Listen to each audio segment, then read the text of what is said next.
Nous nous intéresserons dans un premier temps au système digestif. Le tube digestif se localise au niveau du thorax et au niveau de la cavité abdominale. L'essentiel du tube digestif est localisé dans la cavité péritonéale. Elle se localise en dessous de la cage thoracique et en avant de la cavité rétro-péritonéale.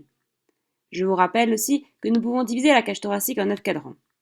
Tout d'abord, le premier cadran, c'est l'hypocondre droit, qui contient le foie et le duodénum. Le deuxième cadran, c'est l'épigastre, qui contiendra l'estomac. Le troisième cadran, ce sera l'hypocondre gauche, qui contiendra cette fois-ci la rate. Le quatrième cadran, c'est le flanc droit, avec le côlon droit. Le cinquième cadran, c'est la région ombilicale, qui contiendra l'intestin grêle. Le sixième cadran, c'est le flanc gauche, avec le côlon gauche. Le septième cadran, on aura la fosse iliaque droite, qui contient l'appendice. Le huitième cadran, j'aurai l'hypogastre, appelé aussi la région subpubienne, qui contiendra cette fois-ci la vessie et les organes génitaux, ainsi que les ovaires chez la femme. Le neuvième cadran, c'est la fosse iliaque gauche, avec les organes sigmoïdes. L'œsophage est un conduit musculo-membraneux qui permet le transit du bol alimentaire, du pharynx jusqu'au niveau de l'estomac. L'œsophage a la particularité d'être relativement long et de traverser trois régions: cervicale de 6 cm, thoracique de 16 cm et enfin abdominale de 3 cm. La taille totale de l'œsophage est donc d'environ 25 cm. Attention, il n'est pas faux de parler d'une tumeur située à 40 cm de l'œsophage. En effet, lors d'une endoscopie, on mesure le tube à partir de la bouche du malade, qui fait environ 15 cm de long. L'œsophage est innervé par le système parasympathique grâce au nerf vague. L'innervation sympathique provient du système orthosympathique thoracique. La vascularisation de l'œsophage est de type opportuniste. Aucune artère n'est dédiée à cet organe. Le retour veineux se fait en deux parties. La partie haute est drainée par le système cave supérieur. La partie basse est drainée par le système porte. Je vous rappelle que le système porte est un système qui vascularise le tube digestif. L'œsophage présente donc une anastomose porto-cave et en cas de cirrhose, on pourra observer des varices œsophagiennes. Rappelons que l'œsophage naît au niveau cervical et se finit dans le thorax. T4 est appelé la coupe des crosses. En effet, nous retrouverons la crosse de l'aorte qui donnera le tronc branchocéphalique, l'artère carotide gauche et l'artère subclavière gauche. Nous retrouverons aussi la crosse de l'azygos et la veine cave supérieure. L'azygos correspond au drainage veineux de la paroi. Elle viendra se jeter dans la veine cave supérieure. En T8, l'aorte se médiatise et prend la place de l'œsophage dans son rapport principal avec le rachis. La cavité cardiaque se retrouve donc devant l'œsophage. Pour faire un examen cardiaque, le médecin peut mettre une sonde dans l'œsophage du patient. L'estomac est la portion la plus dilatée du tube digestif. Il se localise dans l'hypocondre gauche, au niveau de l'épigastre. L'estomac a pour fonction principale la trituration des aliments. Il les broie de manière mécanique et chimique. Intéressons-nous à la morphologie interne de l'estomac. Il possède une muqueuse, c'est un épithélium glandulaire extrêmement résistant. Il sécrète de l'acide chlorhydrique, de la peptine et de la gastrine. Ensuite, nous retrouvons une sous-muqueuse, elle correspond à la zone vasculaire. La musculeuse est la partie musculaire de l'estomac.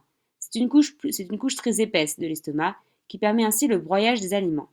Elle présente trois types de faisceaux qui diffèrent dans leur organisation: oblique, circulaire et longitudinal externe. La séreuse correspond au péritoine viscéral. Il englobe totalement l'estomac. L'estomac possède aussi deux incisure cardiale et incisure antrale. L'incisure cardiale forme un clapet sur le bas de l'œsophage en venant se coller pour fermer l'œsophage lorsque l'estomac est totalement rempli. Il correspond à l'angle qui existe entre l'œsophage et le fundus. C'est le système anti-reflux de l'estomac. L'incisure antrale, quant à elle, permet la connexion entre l'estomac et le pylore. Le pylore est un muscle qui ferme l'estomac quand celui-ci travaille. La vascularisation de l'estomac est issue du tronc iliaque. Il naît en T12 au niveau de la face antérieure de l'aorte. Le tronc iliaque donne trois branches. L'artère gastrique gauche, c'est la plus petite des branches qui vascularise la petite courbure de l'estomac. L'artère phlénique, elle passe au niveau de la face postérieure de l'estomac. Cette artère donne des vaisseaux courts qui vascularisent le port gauche du fundus et la rate. L'artère hépatique commune donne deux branches. Tout d'abord, on retrouve l'artère gastro-duodénale qui vascularise l'estomac et le duodénum. Elle donne l'artère gastro-ornementale droite. L'artère hépatique commune donne aussi l'artère gastrique droite. On retrouve donc deux zones d'intérêt. Une anastomose entre la gastro-ornementale droite et la gauche, c'est le cercle artériel de la grande courbure, et une anastomose entre la gastrique gauche et la gastrique droite, c'est le cercle artériel de la petite courbure. Le retour veineux de l'estomac se fait par la veine porte. Cette grande veine est le collecteur du sang abdominal ou péritonéal vers le foie.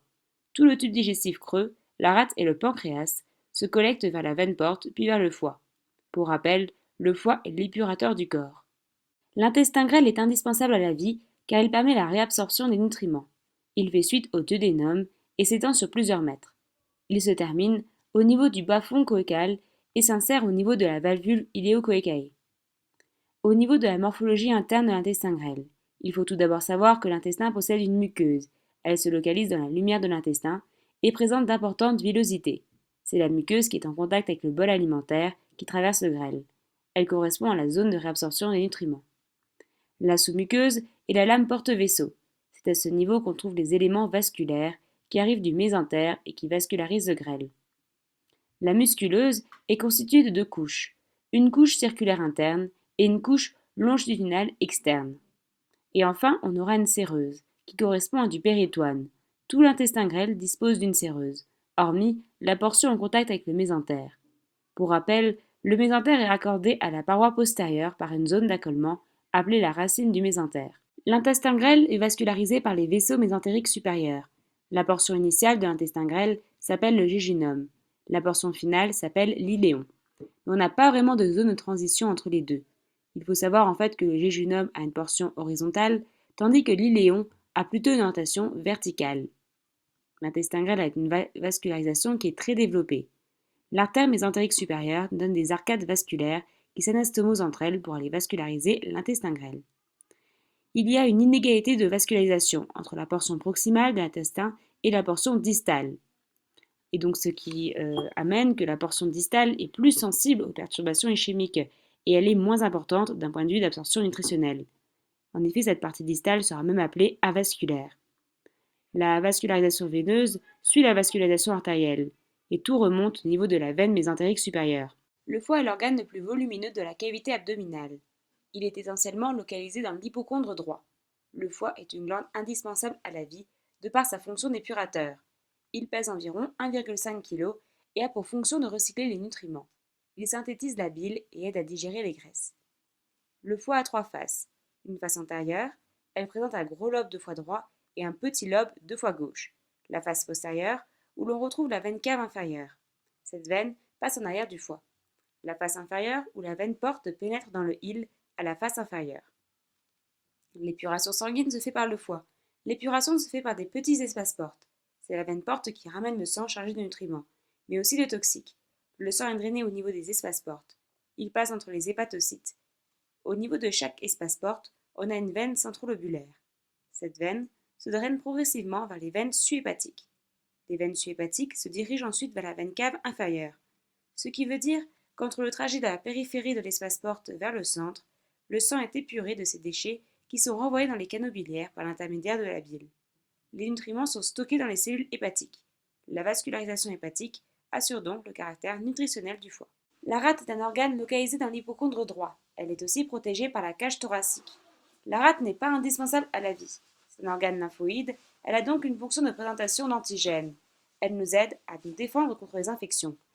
La rate réalise la destruction des plaquettes, des globules rouges et des globules blancs sénescents.